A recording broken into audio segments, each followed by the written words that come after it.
દર્શક મિત્રો, સાત્વિક promoting ecological farming વર્ષ 2007થી ઓર્ગેનિક ફાર્મિંગ, દેશી બીજનું જતન અને વરસાદ આધારિત ખેતીને મજબૂત બનાવવા જેવા મુદ્દાને ધ્યાનમાં રાખી ટકાઉ ખેતી પદ્ધતિ અંગે કાર્ય કરે છે. સસ્યવેદ ખેતીના પર્યાવરણીય પાસાની સમજ અંતર્ગત આજે આપણે પાકમાં રોગ અને જીવાતને આવતા અટકાવવાની પદ્ધતિઓ અંગે જાણકારી મેળવશું. અંગ્રેજીમાં એક કહેવત છે જે તમે સાંભળી હશે, prevention is better than cure. એટલે કે બીમારી આવી ગયા પછી તેની સારવાર કરવા કરતાં આવતી અટકાવી તે ઉત્તમ ગણાય. કોઈ પણ બીમારીને સારવારથી દૂર કર્યા બાદ પણ તેની કોઈને કોઈ સ્વરૂપમાં આડઅસર રહી જતી હોય છે. પાકમાં રોગ અને જીવાત લાગી ગયા બાદ સારવાર કરતા લગભગ 10-30% સુધી નુકસાન થઈ જતું હોય છે. એમાં પણ જો ઘણીવાર બીમારી સમજવામાં જ સમય નીકળી જાય તો પછી સારવાર કરીએ ત્યાં સુધીમાં પાક નિષ્ફળ થઈ જાય છે. આપણે રોગ અને જીવાતને કેવી રીતે ઓળખવા તે અગાઉ સમજ્યા. તેના પરથી સ્પષ્ટ થાય છે કે જીવાત આવે એ તરત ખબર પડી જાય છે, પરંતુ રોગની ખબર મોડી પડે છે અને ત્યાં સુધીમાં પાકને ઘણું નુકસાન થઈ ગયું હોય છે. એટલા માટે જરૂરી છે કે તેને આવતા અટકાવીએ. રોગ અને જીવાત માટે સંકલિત વ્યવસ્થાપન. આપણે છેલ્લા કેટલાક વર્ષોથી સંકલિત રોગ વ્યવસ્થાપન અને સંકલિત જીવાત વ્યવસ્થાપન એવા શબ્દો સાંભળતા આવ્યા છીએ. સંકલિત રોગ કે જીવાત વ્યવસ્થાપન એટલે સ્થાનિક વાતાવરણને અનુરૂપ અપનાવી શકાય તેવી અસરકારક પદ્ધતિઓને સમયબદ્ધ અને સુમેળપૂર્વક અપનાવીને જીવાતની વસ્તી કે રોગકારકોની માત્રા આર્થિક નુકસાનીની ક્ષમ્ય માત્રાથી નીચે રાખવાની પદ્ધતિઓને સંકલિત વ્યવસ્થાપન કહે છે. સંકલિત રોગ અને જીવાત વ્યવસ્થાપન શા માટે? પ્રકૃતિમાં વિવિધ જાતની વનસ્પતિ અને પ્રાણીઓની વસ્તીનું કુદરતી સંતુલન જાળવવા માટે, હવા, પાણી, જમીન અને વનસ્પતિ જેવા પર્યાવરણીય ઘટકોમાં ઝેરી રસાયણોનું પ્રદૂષણ અટકાવવા માટે, મનુષ્ય, પશુ પક્ષીઓ અને જીવાતોના પરજીવી પરભક્ષીઓ અને જંતુનાશકો ફૂગનાશકોની અસરથી બચાવવા માટે. સંકલિત રોગ અને જીવાત વ્યવસ્થાપનના સિદ્ધાંતો. વનસ્પતિ અને પ્રાણીઓ પર્યાવરણનો ભાગ છે અને તે ખોરાક માટે એકબીજા ઉપર આધારિત છે. જીવો જીવસ્ય ભોજનમ સૂત્ર પ્રમાણે તમામ નુકસાનકારક જીવાતોને મારવી પર્યાવરણની દ્રષ્ટિએ નુકસાનકારક સોદો ગણાય. જીવાતમાં કે રોગકારકોમાં સમય જતાં જે તે રસાયણ સામે પ્રતિકાર ક્ષમતા કેળવાય છે. આથી માત્રા વધારી છંટકાવ કરવાથી પર્યાવરણમાં ઝેરનું પ્રદૂષણ વધે છે. સંકલિત જીવાત અને રોગ વ્યવસ્થાપનના ફાયદાઓ. કુદરતમાં જીવસૃષ્ટિનું સંતુલન જળવાઈ રહે છે. મિત્ર કીટકો, મિત્ર સૂક્ષ્મજીવો અને પરાગનયન કરનાર જીવોની વસ્તી વધવાથી પાક ઉત્પાદનમાં વધારો થાય છે. પર્યાવરણમાં ઝેરી રસાયણોની માત્રા ઘટે છે અને પ્રદૂષણ ઓછું થાય છે. રાસાયણિક જંતુનાશકો અને ફૂગનાશકોનો વપરાશ ઘટતા ખેતી ખર્ચમાં ઘટાડો થાય છે. સંકલિત રોગ અને જીવાત વ્યવસ્થાપન ખેતીમાં રોગ અને જીવાતને આવતા અટકાવવા માટે ખૂબ જ અસરકારક છે. તેની કેટલીક પદ્ધતિઓ અંગે સમજ કેળવીએ. સંકલિત વ્યવસ્થાપન પદ્ધતિ, ખેતર અને જમીન. જમીનની કેળવણી. જમીનને સેન્દ્રિય ખાતર તથા લીલો પડવાશ કરી ખૂબ જ ફળદ્રુપ અને તંદુરસ્ત બનાવી. જમીન તંદુરસ્ત હશે તો છોડ તંદુરસ્ત રહેશે. ખેતરનું પર્યાવરણ. ખેતરમાં વધુને વધુ જૈવ વિવિધતા ઊભી કરવી જેથી પરભક્ષી કીટકો, પક્ષીઓ અને પરજીવીઓને આશરો મળે જે રોગ જીવાત નિયંત્રણનું કામ કરશે. જમીન, પાણી અને હવામાનને અનુરૂપ પાકનું આયોજન કરવું. જમીનની સફાઈ અને ઊંડી ખેડ. પાકની કાપણી બાદ તરત જ ઊંડી ખેડ કરવી જેથી કોસેટા તડકામાં તપી નાશ પામે અથવા તો પક્ષીઓ ખાઈ જાય. તીતીઘોડા, કાતરા, ખપેડી વગેરેનો ઉપદ્રવ ઓછો થાય. ડાંગરમાં જડિયા વીણી નાશ કરવાથી ગાભમારાની ઈયળનો ઉપદ્રવ ઘટે. ફળઝાડના પાકોમાં સડેલા ફળ વીણી નાશ કરવાથી ફળમાખીનો તથા ફળના સડાનો રોગનો ઉપદ્રવ ઘટાડી શકાય. શાકભાજીના પાકમાં સડેલા ફળ દાટી દેવાથી ફળ કોરી ખાનાર ઈયળનો ઉપદ્રવ ઘટે. ખેતરને ફરતે ખાઈ કરવી, હાથથી વીણી નાશ કરવો, ઘેટા ચરાવવા. લશ્કરી ઈયળના ટોળા બાજુના ખેતરમાંથી ચાલીને આવતા અટકાવી શકાય. લશ્કરી ઈયળ છોડના પાનમાં નીચેની બાજુમાં જથ્થામાં ઈંડા મૂકે છે. આ ઈંડાવાળા પાનને હાથથી વીણી નાશ કરવાથી લશ્કરી ઈયળના ઉપદ્રવથી બચી શકાય. કપાસના પાકમાં ગુલાબી ઈયળ ઝીંડવામાં રહે છે અને કોસેટો પણ ઝીંડવામાં બને છે. આથી ઘેટા ચરાવવાથી નુકસાન થયેલા ઝીંડવા ઘેટા ચરી જાય છે અને ઈયળો તથા કોસેટાનો નાશ થાય છે. ખેતરની આજુબાજુના સીધાપડા ચોખ્ખા અને નિંદામણ મુક્ત રાખવા. લશ્કરી ઈયળ દિવસના સમયે સીધાપડા કે નિંદામણમાં આશરો લે છે. આથી સફાઈ રાખવાથી ઈયળને છુપાવવાની જગ્યા મળતી નથી. પક્ષીના ટેકા. પક્ષીઓ કુદરતી પરભક્ષીઓ છે જે ઈયળના ફૂદા, ઈયળ વગેરેને પોતાના ખોરાક તરીકે ખાય છે. ખેતરમાં 6 થી 8 ફૂટ ઊંચાઈના લાકડાના ટેકા ખોડવાથી પક્ષીઓ તેના ઉપર આવીને બેસે છે અને ઈયળ તથા ફૂદાને ખાય છે. સંકલિત વ્યવસ્થાપન બીજ. સ્થાનિકે અનુકૂળ પાક અને જાત પસંદ કરવી. આપણા વિસ્તારને અનુરૂપ પાકની વાવણી કરવી. ઉદાહરણ તરીકે ઠંડા હવામાનમાં થતો પાક ગરમ હવામાનવાળા વિસ્તારમાં વાવેતર કરવો જોઈએ નહીં. જીરુના પાકનું ભેજવાળા વિસ્તારમાં વાવેતર ટાળવું. વિદેશના પાકો અને તેની જાતોનું વાવેતર ટાળવું. જમીનના પ્રકારને અનુરૂપ પાકનું વાવેતર કરવું. ચૂસિયાના નિયંત્રણ માટે રૂવાટીવાળી જાતોનું વાવેતર કરવું. શક્ય હોય ત્યાં સુધી સ્થાનિક વાતાવરણને અનુરૂપ દેશી બીજ મેળવવાનો પ્રયાસ કરવો.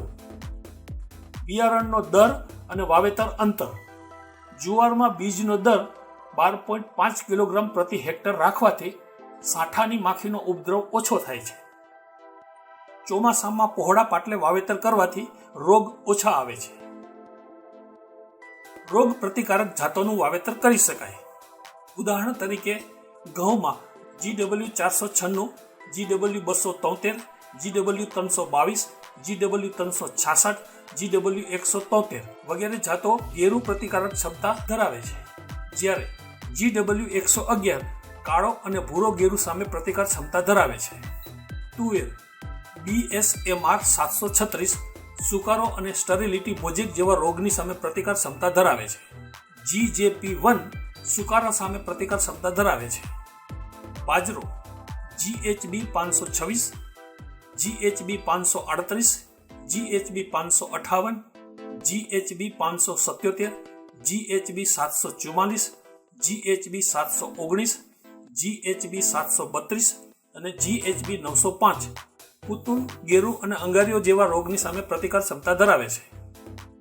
મકાઈ ગંગા સફેદ 3, ગુજરાત મકાઈ 2, ગુજરાત મકાઈ 4, ગુજરાત મકાઈ 6, નર્મદા મોતી, HQPM 1 અને HM5 જેવી મકાઈની જાતો પાનના સુકારાની સામે મધ્યમ પ્રતિકારક ક્ષમતા ધરાવે છે. એરંડાના પાકમાં આ પ્રકારની જાતોનું વાવેતર કરી શકાય. GCH4, GCH5 જે સુકારો સામે પ્રતિકાર ક્ષમતા ધરાવે છે. GCH2, GCH6 જે મૂળનો કોહવારો સામે પ્રતિકાર ક્ષમતા ધરાવે છે. GC3 જે સુકારો આવતો અટકાવે છે. GCH8 મૂળનો કોહવારો અને સુકારો સામે પ્રતિકાર ક્ષમતા ધરાવે છે. GCH9 મૂળનો કોહવારો, સુકારો અને ચૂસ્ય પ્રકારની જીવાતને આવતી અટકાવે છે. ચણા ગુજરાત જુનાગઢ ચણા 3 સુકારો સામે પ્રતિકાર ક્ષમતા ધરાવે છે. ગુજરાત ચણા 5 સુકારો અને સ્ટન્ટ વાયરસ સામે પ્રતિકાર ક્ષમતા ધરાવે છે. મગ મેહા ગુજરાત આણંદ મગ 5 પીળો પચરંગીયો રોગની સામે પ્રતિકાર ક્ષમતા ધરાવે છે. મગફળી GG5, GG20, GG23 ટીક્કાના રોગની સામે પ્રતિકાર ક્ષમતા ધરાવે છે. સંકલિત વ્યવસ્થાપન પદ્ધતિ વાવેતર. બીજને બીજ માવજત આપીને જ વાવેતર કરવું.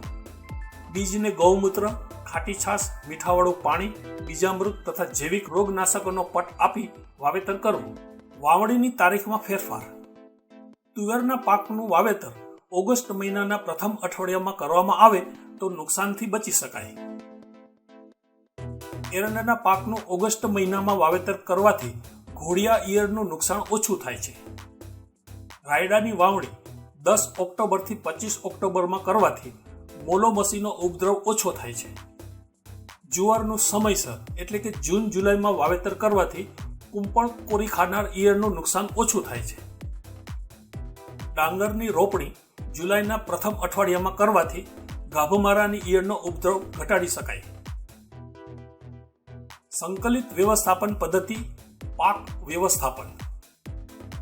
પિંજર પાક, આંતરપાક, પાક ફેરબદલી.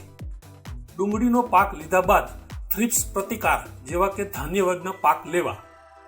ડુંગળીના અરોડા ઉખેડી નાખવા. કોબી, ફ્લાવર, ગાજર, ભાજી વગેરે પાકની સાથે લીલી ડુંગળી પિંજર પાક તરીકે વાવવાથી થ્રિપ્સનું નિયંત્રણ થાય છે. કઠોળ અને ધાન્ય પાકોનું મિશ્ર પાક કે આંતરપાક તરીકે વાવેતર કરવું.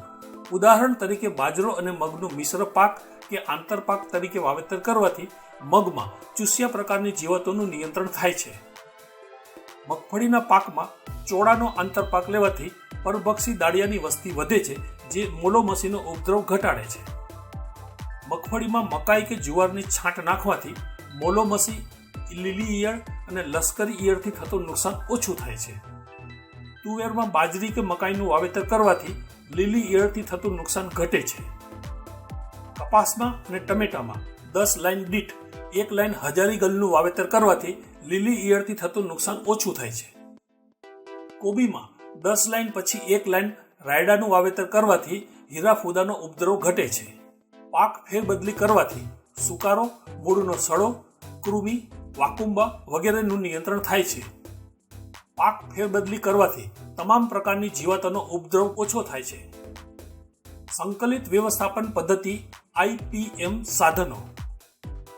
પ્રકાશ પિંજર. પ્રકાશ પિંજર એ ફાનસ કે લાઇટનો બલ્બ રાખીને જાતે બનાવી શકાય છે.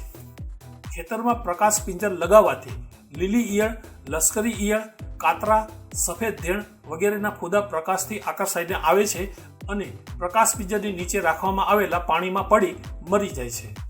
1 એકરમાં 2 પ્રકાશ પિંજર રાખવા જોઈએ. પીળા ચીકણા પટ્ટા.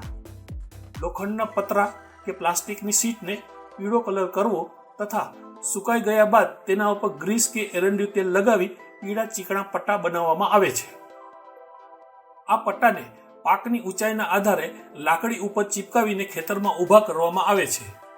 ચૂસ્યા પ્રકારની જીવાતો પીળા કલરથી આકર્ષાઈ પટ્ટા ઉપર બેસે છે અને ચિકાસને કારણે તેના ઉપર ચીપકી જાય છે. આ રીતે ચૂસ્યા જીવાતોનું નિયંત્રણ થાય છે. 1 એકરમાં 6 પટ્ટા રાખવા. Pheromone trap. ગરણી આકારના અને પ્લાસ્ટિકની લાંબી બાયવાળા ટ્રેપને ફેરોમેન ટ્રેપ કહે છે. આ ટ્રેપ એગ્રોમાં વેચાતા મળે છે. આ ટ્રેપમાં જીવાતને અનુરૂપ રબરની ટોટી જેવી લ્યુર લગાવવાની હોય છે. આ લ્યુરમાં ચોક્કસ પ્રકારની ગંધ આવતી હોય છે. આ ગંધ પારખીને જે તે જીવાતના નર ફૂદા આકર્ષાઈને લ્યુર ફરતા ઉડે છે અને થાકીને પ્લાસ્ટિકની બાયમાં ફસાઈ જાય છે. ત્યાંથી તેનો નાશ કરવામાં આવે છે.